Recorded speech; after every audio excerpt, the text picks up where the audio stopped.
Welcome to the First Unitarian Church of Toledo. We're here in person. It's something to celebrate and be thankful for.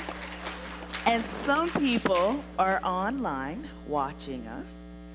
So a few announcements today. Coffee hour, because that's really important, coffee hour.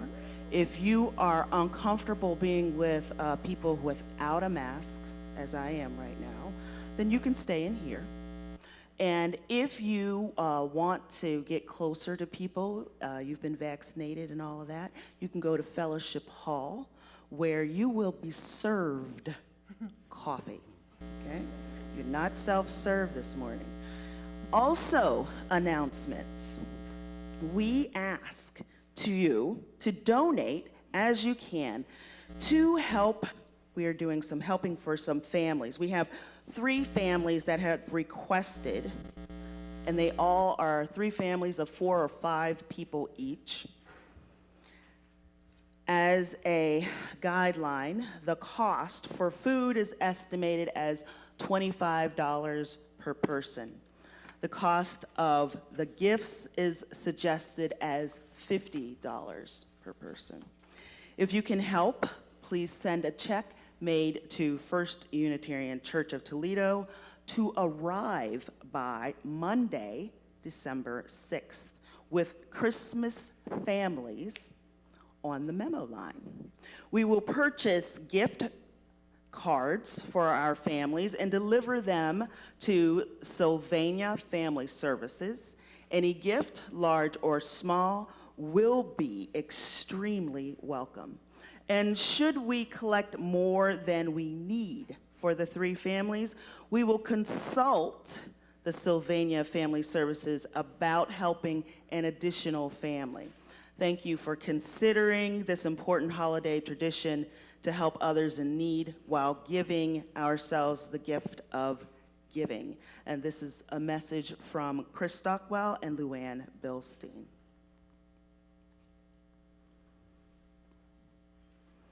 My turn. Hello, everybody.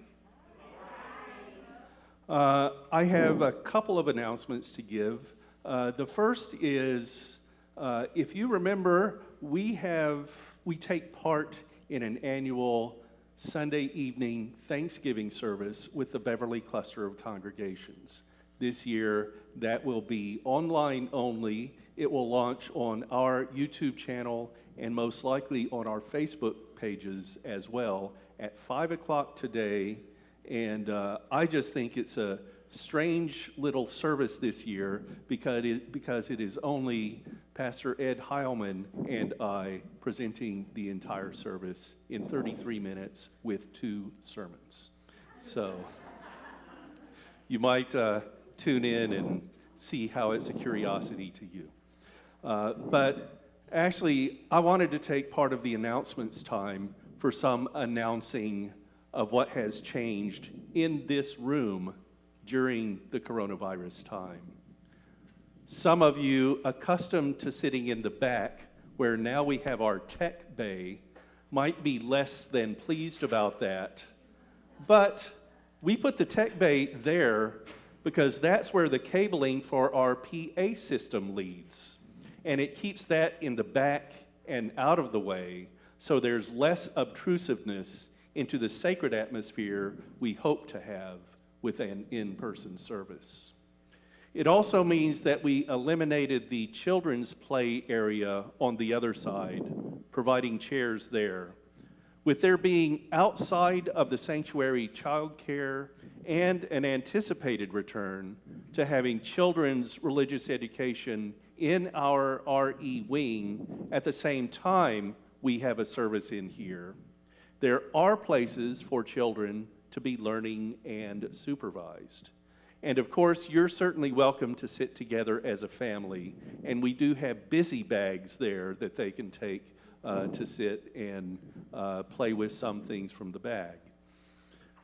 You might notice that our big movie screen is not on display, and the chalice quilt is in plain view again. We have a big screen TV, which can show slides and videos, though you might have to move closer to it for a good view.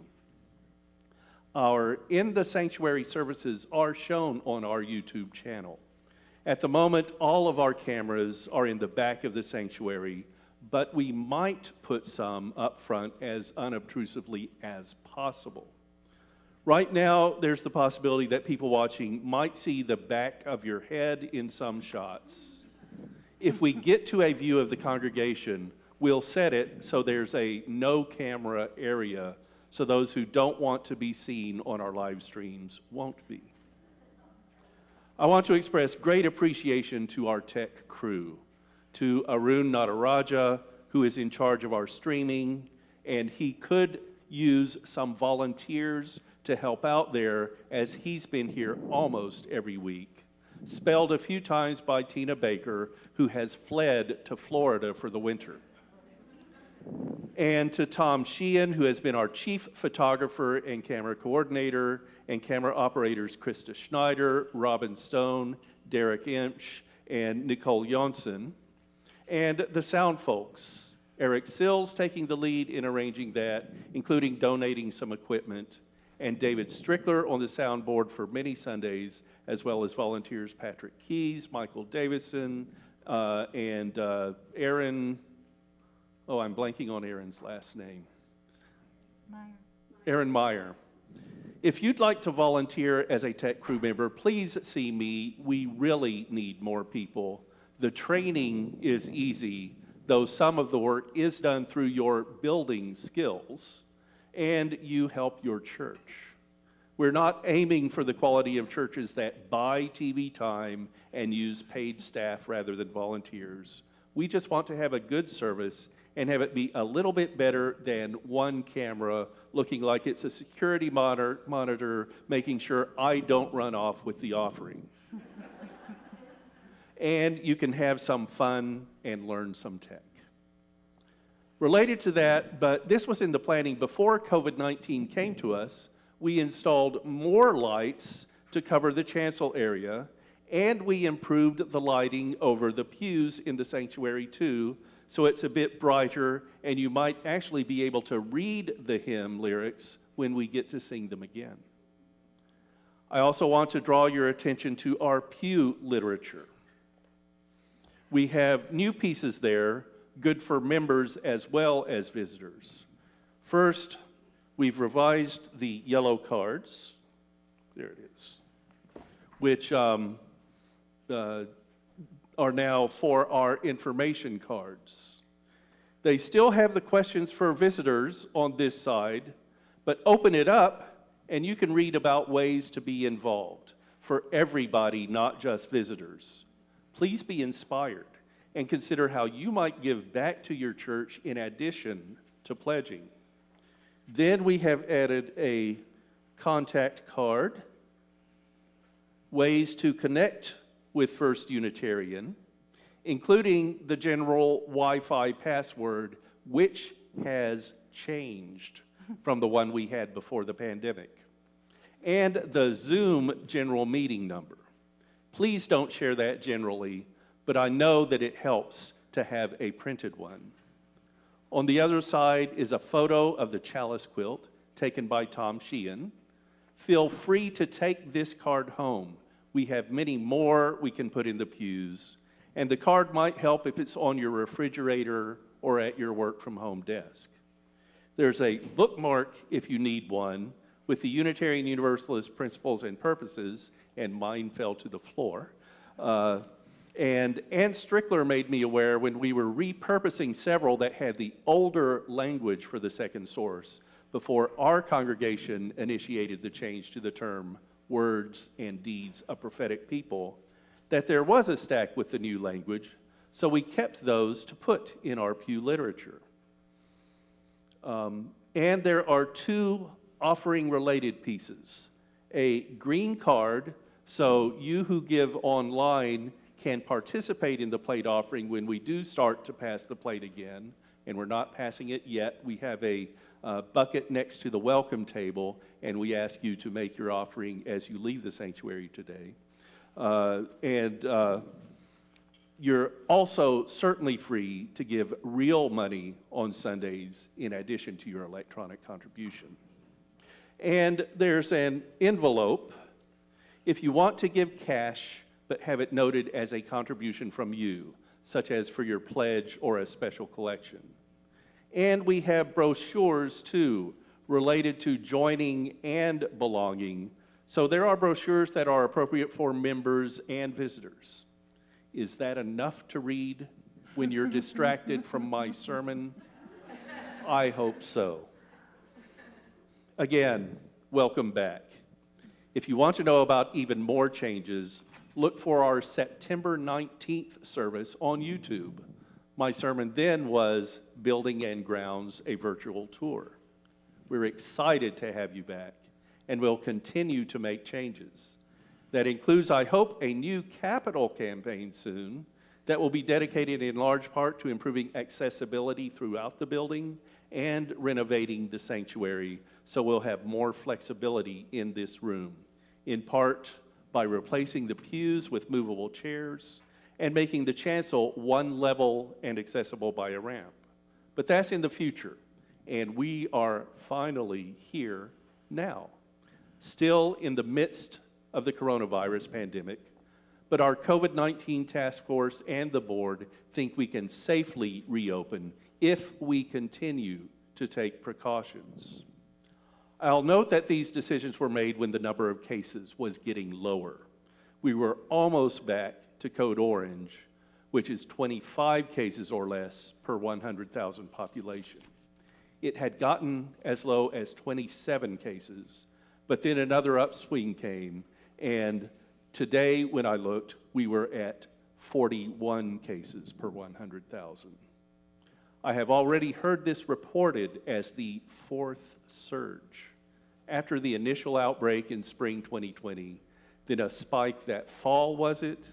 And the Delta variant came, so this would be the fourth upswing. Know that we want to stay open here, but we won't do it if it means sacrificing the congregation. Most of us have been vaccinated. Mask wearing is encouraged, and please continue to take precautions. You know that some of us are immunocompromised, including me as a cancer patient currently receiving chemotherapy. So masks worn by all are helpful. We on the chancel might remove our masks as some people might be helped by seeing us speak. But we ask you to keep yours on. Don't sing, but we won't object to your humming behind your mask. And do your best to keep social distance. We're not marking areas for seating, as some groups might be comfortable in their pandemic pods, and you can set the distance better that way. Now, one other thing.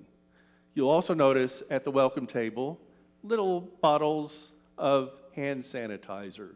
These are for you to take home if you would like to have another gift today. The story behind these is I ordered 3 cases at the very beginning of the outbreak. I had hoped to receive them by March 8th, which was our last in-person service, March 8th, 2020. And they arrived later that week, so we were not able to distribute them at that time. We gave them away slowly, but I set aside 1 case for today for our big return, and this will run us out of the little bottles of hand sanitizer if you want to take some home with you. Now, with all of that said, let's turn to our student minister, Melissa Jeter, serving our first day back as the Sunday Service Associate. And I give many thanks to Mickey Emch for adding that task to her Sundays during our time online only, and to Melissa now for the opening words. For what shall we give thanks? The wheel of the year has turned again. Once more, the Thanksgiving season has arrived. How shall we sing our song of gratitude now? For what shall we give thanks? For this moment, for friends near and far, for our breath, for love, for courage and clarity, for strength, for delight, for laughter, for beauty, for the tables round which we gather, for the food we enjoy with friends, seasoned with love and memory, for the sun and moon and stars in the sky, for the trees who have seen so much and still stand proud, stretching themselves to the sky, for the bright voices of children, for the wisdom of elders, for actions that bless the world, for hard work that makes a difference, for music and art and celebration, for generosity, for compassion, for endurance, for joy, for hope. For all these things, we give thanks as we come back together again. As Melissa lights our chalice, I share these words of Gary Kowalski. Each of us will be grateful this Thanksgiving in different ways, gathered in our separate families, each with our own distinct recipes, customs, and traditions. For some will have pies of mince, and others of pumpkin or apple, and some will dine early, and some sit down late to the meal, passing on the wisdom of the elders. As to the question of whether the stuffing should have raisins or currants, and whether to add sage to the gravy, for such differences of opinion make us truly appreciative, realizing that as there is no one right way to celebrate the gifts of life, so there is no wrong way to share in love or friendship. But amid our diversity, let us also be united in our gratitude for a world in which there are many faiths and no faith, a nation in which there is freedom of worship, a community in which people of many backgrounds can gather in mutual care and respect. Amen. And now, if you remember it as if you haven't been reciting it every Sunday online, please join me in our covenant. Love is the doctrine of this church.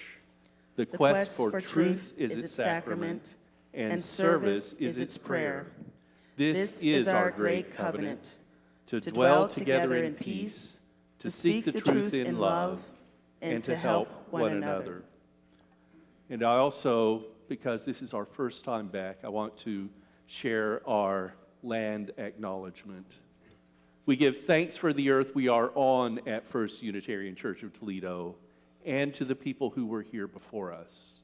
We are thankful to the Miami, Peoria, and the Haudenosaunee Confederacy, which includes the Mohawk, to the Wyandot and the Council of Three Fires, Ojibwe, Potawatomi, and Ottawa, as well as the Delaware, Mingo, and Shawnee people for our presence on what was known to some as the Great Black Swamp.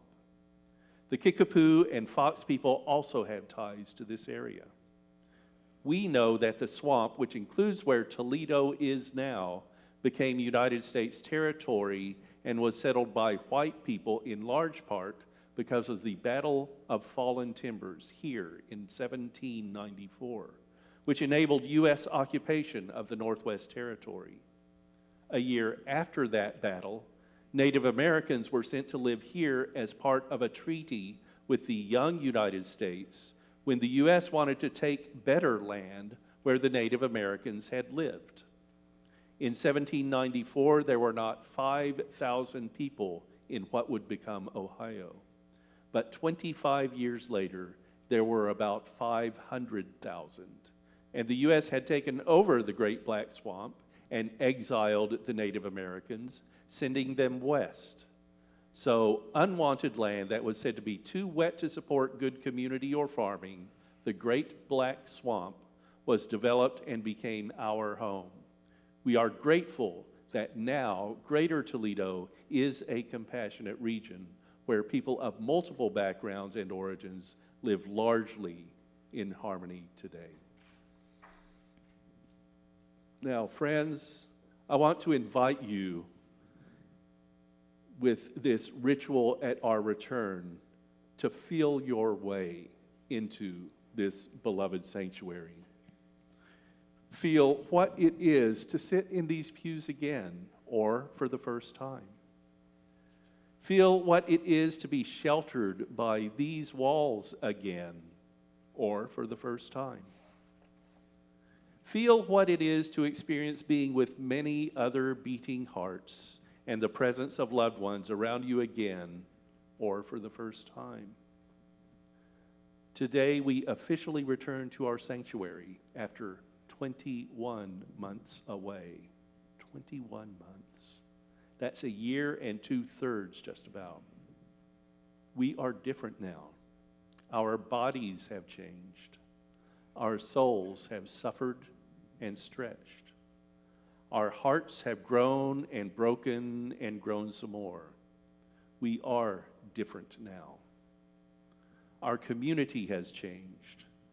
We have lost beloved ones. We have welcomed new dear ones. We have stayed together by force of will and technological ingenuity. We are different now. We return changed, but these walls stayed here to hold us exactly as we are. These walls that echo with the stories and love of generations. These walls that have witnessed the tears and prayers of our losses and gains, our heartbreak and rejoicing, our conflicts and reconciliation, our humanity in all its full complexity. These walls are here to hold us, and we continue to hold each other. As we return to this space, let us take a moment now to bless it. We bless this space with the fullness of who we are now. The wisdom we never hoped to gain, the hearts we never knew could hold so much, the sorrow and the new understandings of joy. With all of it, we bless this space. Put a hand on the edge of the pew in front of you or on the fabric where you sit and whisper quiet words of gratitude and blessing.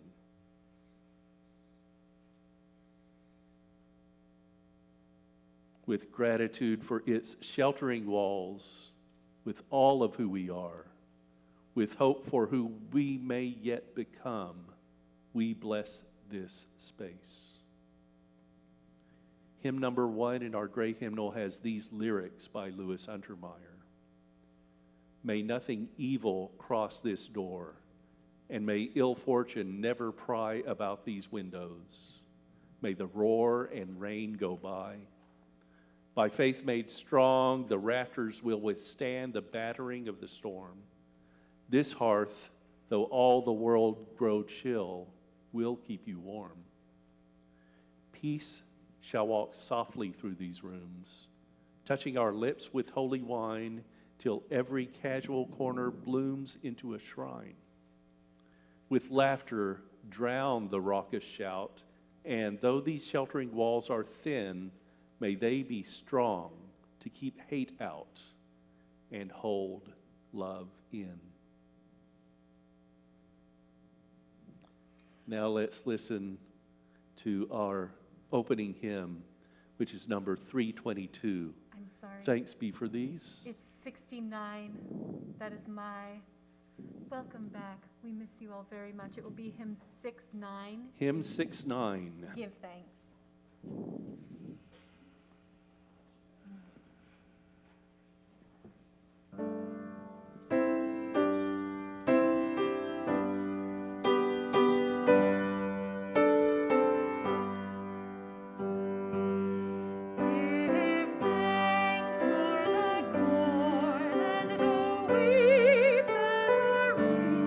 For the lame who will run, and for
I have a story, a thanks-grieving reflection. Our story, written by Isabel Call, starts with her telling you about her bicycle. The frame is a sparkly kind of blue, and it has a pink handlebar tape. And guess what the color the wheels are? Lime green. I love my bicycle, Isabel says. Now suppose this was your bicycle.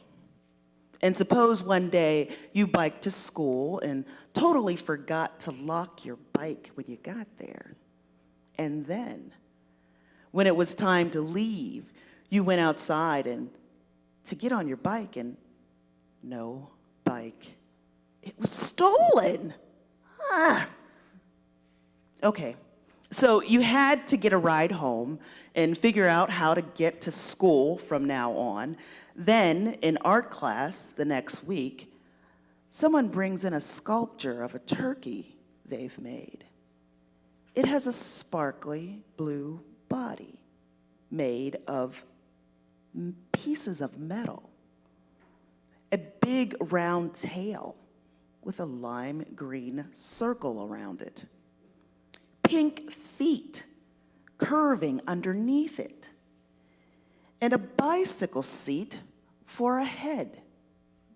In fact, the whole thing is made from a bicycle, and you realize it's your bicycle. Your former, stolen, cut up into pieces bicycle. But before you can say anything, your classmates are cheering, and the principal decides to make the sculpture the new school mascot. And she institutes a new school holiday called Turkey Creativity Day. And every year from now on, everybody gets to spend a whole day making art. Now, nothing against creativity, but this is kind of a nightmare. I'm telling you this story, Isabel says, because it's basically the story of Thanksgiving. Except Thanksgiving is worse. She says that she started writing and saying thanks grieving instead of Thanksgiving because in popular culture, we've come to see Thanksgiving as a commemoration of a friendly feast shared by Native Americans and European settlers. But this is like Turkey Creativity Day, a really nice idea that covers up theft and treachery. Although both Native Americans and Europeans had feasts expressing gratitude during harvest time, the Europeans who arrived on this continent were incredibly destructive to Native American communities.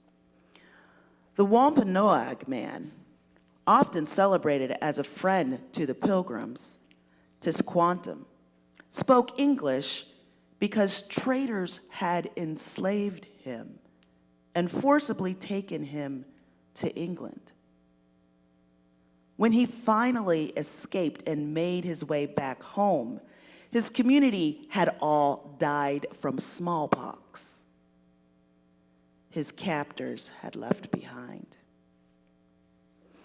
He was unable to find work with the Pilgrims as a translator. He was able to find work with the Pilgrims as a translator and helped them negotiate treaties.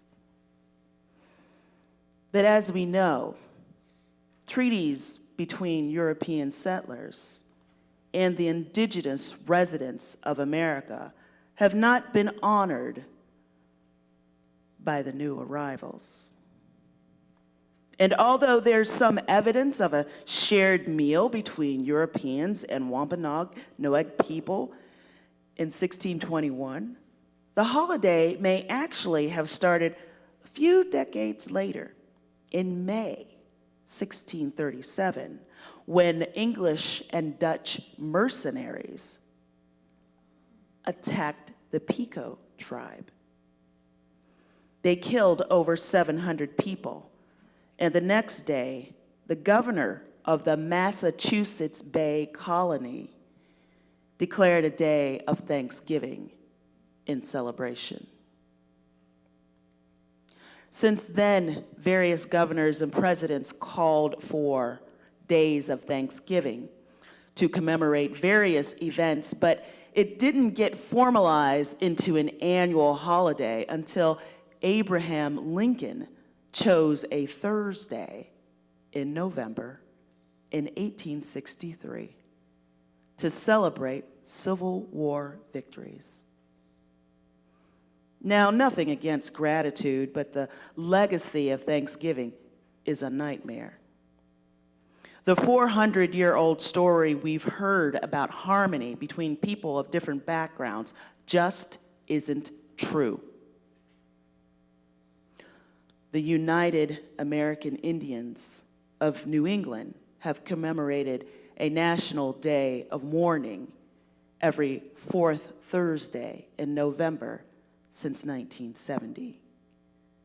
They write, "Thanksgiving is a reminder of the genocide of millions of Native people, the theft of Native lands, and the relentless assault on Native culture.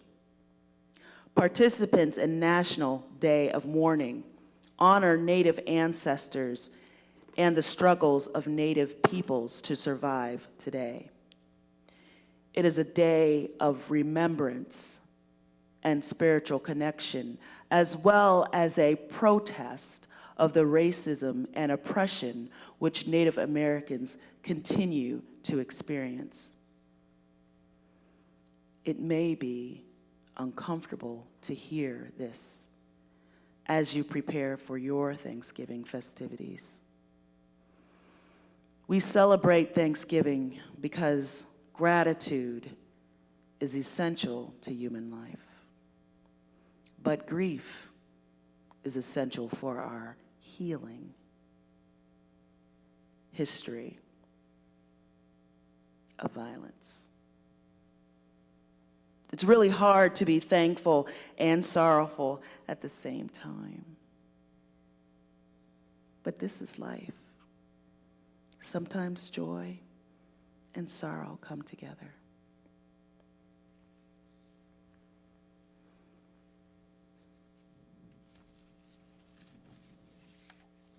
Our centering music today is We Give Thanks, number 1010. In this spirit of thanks and sorrow, I just want to tell y'all, this building has missed you. We love seeing you here. It's great to see.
Please join me for this time of meditation, contemplation, and prayer. We all have our joys and sorrows, our celebrations and concerns.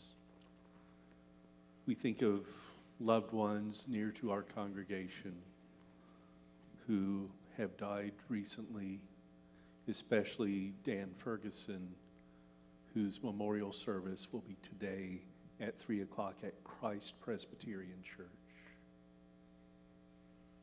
And our hearts go out to Phyllis and their kids.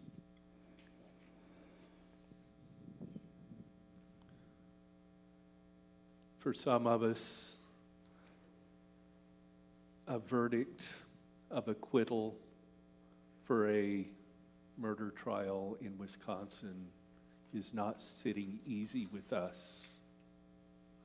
But we also kind of anticipated that, didn't we? Because it is more systemic,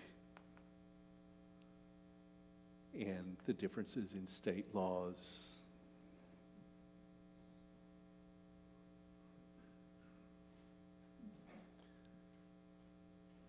I hope that we have great joy in being able to come back together, and that this will continue as we get a better grasp of how we can defeat COVID-19.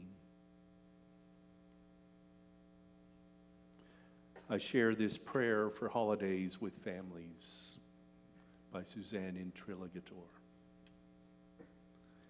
In the days ahead, many of us will gather with family and friends, people with whom we may have long and complicated relationships. It helps to prepare. Let us enter into the spirit of contemplation, meditation, and prayer. Dear Spirit, great mystery that has blessed us with life, help us to feel grateful. We give thanks in this moment for lungs that breathe in and out, for hearts that beat, for bodies that work. We give thanks for this coming holiday gathering, however and with whomever we will spend it. We give thanks to be alive, to be able to mark the day in whatever way we choose. We give thanks for family, for friends, for those who gather around us in body or in spirit, in flesh or in memory. We give thanks for all those people who came before us, who, flawed and damaged as they were, loved us into being, shaped us into who we are now. We remember with gratitude. We give thanks for mothers and fathers, grandmothers and grandfathers. They did their best. We give thanks for wacky uncles and rebellious aunts, for rambunctious cousins and unexpected guests.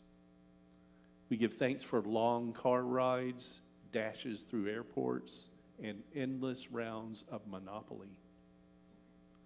We give thanks for the awkward conversation, the strained pause, even the slammed door.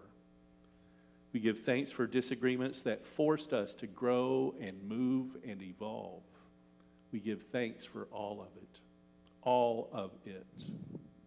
For all these wild and hungry people, our family, our friends, our congregation, people just as flawed as we are, all dealing with more than we can see, all part of a larger whole, every last one doing their best. We give thanks for the glory of being alive. Amen. Let's have 1 minute of silence.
have this reading.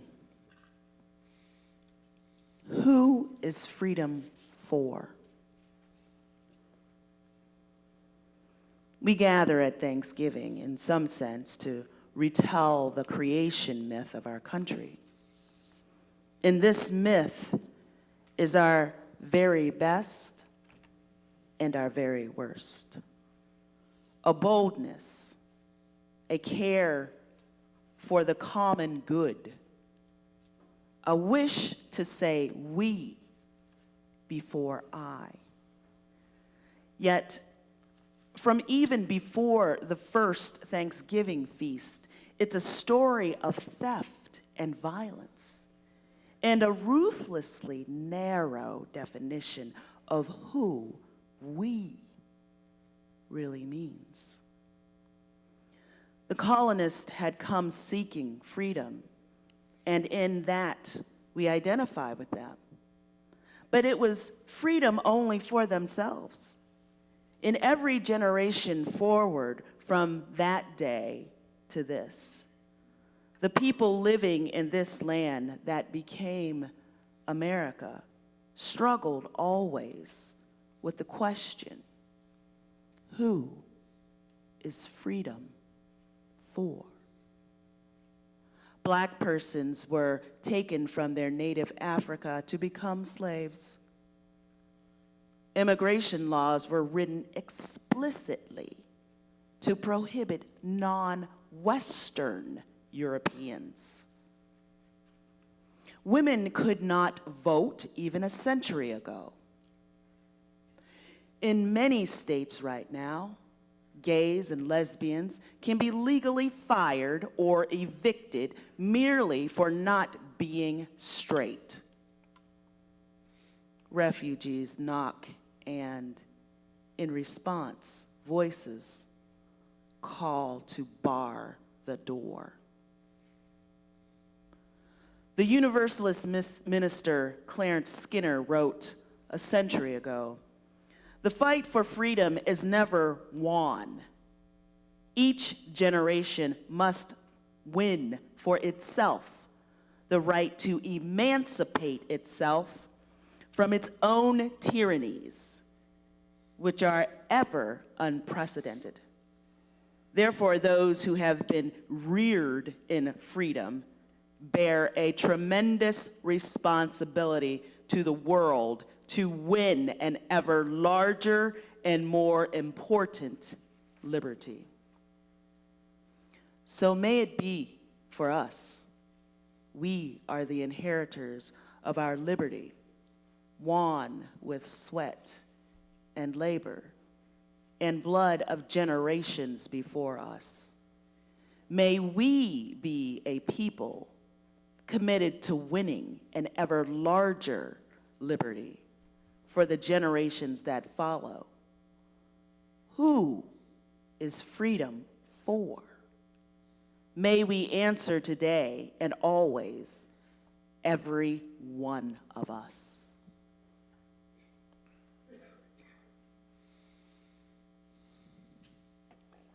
Here's another 1,000-word sermon, easing back into speaking before real live people and not going long today. Thank you all for being here in the sanctuary for the first time in about 1 2/3 years, and you who are still watching on YouTube, programming that we started when we were forced by pandemic conditions to suspend in-person in the sanctuary services. And we're continuing because we know that not everybody is on the same schedule about when it feels safe to go out in public again. On the cover of the order of service, you get a picture of one of our earlier sanctuary configurations when we didn't have people in the pews, so everything was adjusted for the cameras. You see the video camera donated by Pat Buchanan when she was moving to North Carolina. It became our primary camera during this time, and we are using it today in the back, but we're also trying something different with automatic cameras donated by Walter McGee, also set in the back to be unobtrusive. If it can work out with our equipment, we might bring the video camera back for its different kind of versatility and continue to use it in combination with the other ones. Remember, we want our services to be engaging online, but we're not trying to do televangelism, though we do want our message of liberal religion, of the Unitarian Universalist way of seeking and sometimes finding throughout our religious journeys, of our support of one another, of our respect for the ways of world religions, of our free and responsible search for truth and meaning, and much more of our spirituality and social justice ways to be known and to attract more people through our doors and into membership here. There are three primary thanks I want to express today. Thanks for bearing with us as we all maneuver our ways through this time of COVID-19. It's the last day for our active congregation-wide campaign for our annual pledge drive to set the budget for the next fiscal year. And thanks for Thanksgiving and the holiday season we're beginning. You get some pandemic praise for your being good here about COVID-19. Many of you let us know when you were vaccinated, which helps us to make decisions. I don't have the exact number today, but many were early receivers. I haven't heard grumbling about our going too far either way, being too precautious or not taking the disease seriously enough. We have had members of our church infected with COVID-19, but as far as I know, no member deaths from COVID-19, and nobody caught it by coming to First Unitarian and being exposed here. With our reopening now, the chances are a bit greater that you could be exposed, but also your vaccination reduces the severity if your exposure results in a breakthrough infection. We could end in person again if conditions indicate that would be best. Let's hope that doesn't happen, and we wear masks to protect those around us as well as ourselves. Thanks especially for sticking with us through this long time. Your continuing to be Toledo Unitarians means much to me and our other leaders. And speaking of supporting this church, thanks for continuing to support First Unitarian financially. Today is the official end of the public pledge drive. If you haven't made your pledge yet, there are forms at the welcome table in our lobby, and you can fill one out and turn it in today. Our goal is for the same amount as was pledged last year, with any funds above that amount going toward restoring our children's religious education program and hiring a new religious educator. This thanks also means it's one more opportunity for me to hope that you agree that your church deserves and will receive a higher level of giving than the other nonprofits you might support. The difference is that this is your church. Outside funding isn't regularly in the picture. We pay dues to the Unitarian Universalist Association of Congregations rather than receiving subsidies from the UUA. So First Unitarian is here directly because of what you pledge and pay. My wife and I pledge and pay more than all our TV streaming services combined, more than our monthly internet bill, more every month than the yearly membership of the Toledo Museum of Art or the Toledo Zoo or Metro Parks. And we're not big pledgers. overall. It's much less than 200 people keeping this congregation afloat. Remember that when you pledge, please. Thank you. And thanks for Thanksgiving. The story of the original Thanksgiving has changed during our lifetime, hasn't it? You might remember that last year I preached about the 400th anniversary of the Mayflower landing, leading to the first Thanksgiving. In our lives, we're no longer putting all the truth on the side of the white colonizers. Instead, receiving the story of the Wampanoag people and getting more context about how the different civilizations trying to live in the same place got along but had very different standards. And how compassion was maybe given a bit more by the Wampanoag than the separationists called pilgrims. Thanksgiving for us today, though, at least in my observation, is more than a retelling of the first Thanksgiving story. It's the first feast of holiday season, an opportunity for families to be together for a weekend and to set aside routine for a day of relaxation for some, along with higher stress for others, especially, I think, for the cooks who have high standards of presenting what they hope will be a perfect meal. Remember, if the company you keep is good, the meal automatically is better. Thanksgiving today also means many people are working extra hours at the beginning of Christmas shopping season. Don't get too wrapped up in commercialism. There is so much more thankfulness than these three that I brought up. This is a time to, as one gospel song goes, count your many blessings. Yes, we have it tough at times, but we also get great rewards in life, and we can know that and be thankful. Thank you. So be it. For our offering, we thank you for those who have filled out their pledge forms. You can also learn more about pledging at uutoledo.org. And there also is a bucket, a basket, on your way out of the door. You can put your money in an envelope. I suppose we'll take it free flowing, but put it in the basket on your way out the door. We won't be passing a plate yet.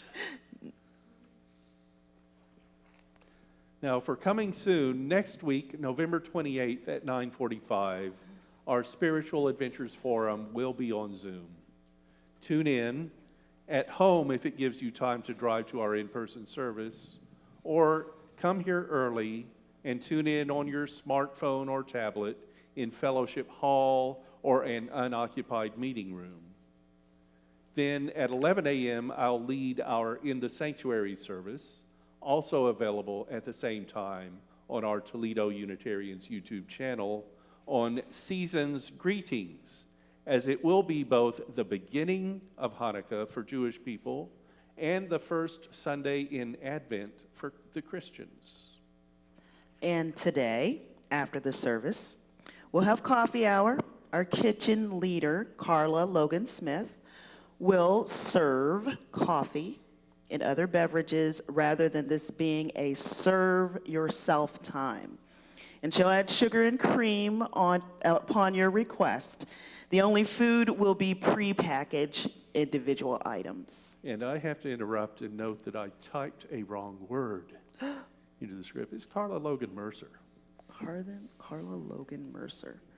I was wondering who that person was. Sorry, Carla.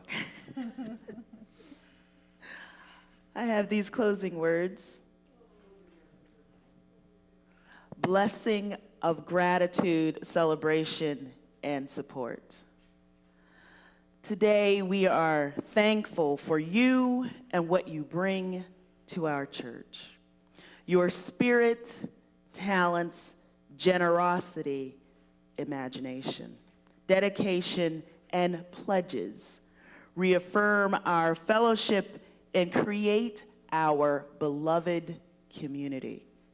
Our heartfelt thanks to you on this day and for all the days to come. For those who embrace Thanksgiving as a day to honor the gifts of family, friendship, abundance, security, we celebrate with you and join our voices to hold aloft all sacred blessings. For those who hold Thanksgiving as a day of sadness, who mourn for the hurt and loss of Native peoples, who are lonely, who grieve the loss of those dear and beloved, who hold your heartache and sorrow, we hold your heartache and sorrow. So you do not have to carry the burden alone. Blessings be upon you.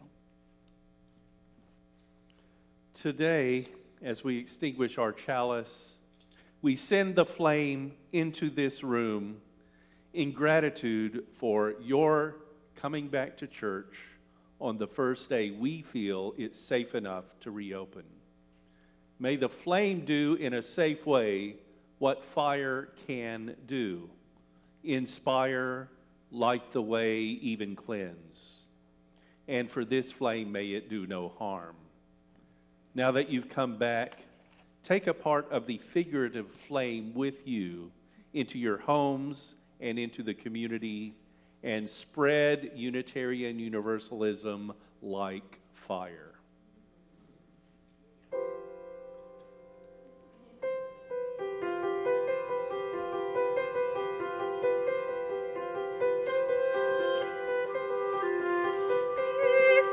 Let's recess.